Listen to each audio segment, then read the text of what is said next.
আমরা আসলে অফিসটি মোটামুটি আমাদের 3 দিন আমাদের অফিস হয়েছে। এর মধ্যে কিন্তু আমরা বসে নেই, কাজ করছি এবং এর মধ্যে আপনারা দেখছেন যে মাননীয় প্রধানমন্ত্রীর সাথে আমাদের মিটিং হয়েছে।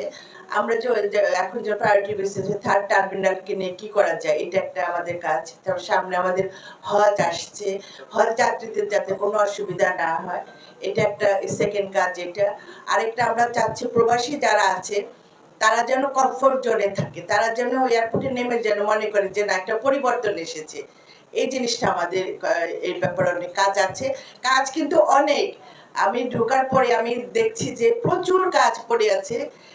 সেই কাজগুলো আমাকে আস্তে আস্তে বুঝতে হবে, বুঝে তারপর আমরা আস্তে আস্তে করবো। যেটাই আমি করব মাননীয় প্রধানমন্ত্রীর ইনস্ট্রাকশনে আমরা সেই কাজগুলি করব। ধন্যবাদ।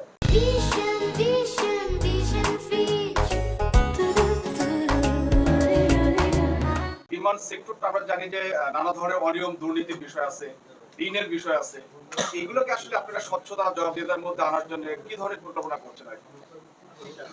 আমাদের মাননীয় প্রধানমন্ত্রীর বক্তব্য আপনারা নিশ্চয়ই শুনেছেন যে উনি কিন্তু এবার অনেক কঠিন ভাবে নেমেছেন, যে দুর্নীতির বিরুদ্ধে কিন্তু কঠিন ভাবে নেমেছেন এবং আমাদেরও বারবার ইনস্ট্রাকশন দেওয়া হচ্ছে আমরা যেন সততা নিয়ে কাজ করি।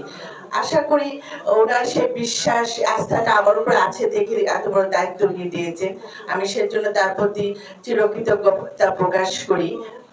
আমি চেষ্টা করব আমার সততা আদর্শ নিয়ে এটাকে যেন একটা পরিবর্তন আনা যায়, আগের যে দুর্নামগুলো আছে সেখান থেকে যেন আমরা বের হয়ে আসতে পারি, এবং এটি আমাদের বর্তমান সরকারের কিন্তু এই ধ্যান ধারণা নিয়ে কিন্তু কাজ করছে।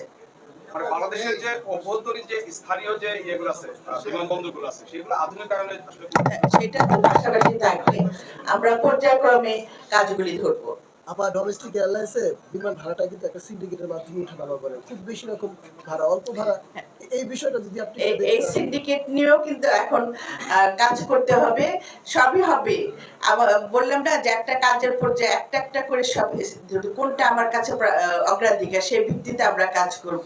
আর টিকেটিং এর সিন্ডিকেট তো একটা বিরাট সিন্ডিকেট, এটাকে নিয়েও আমরা কাজ করছি।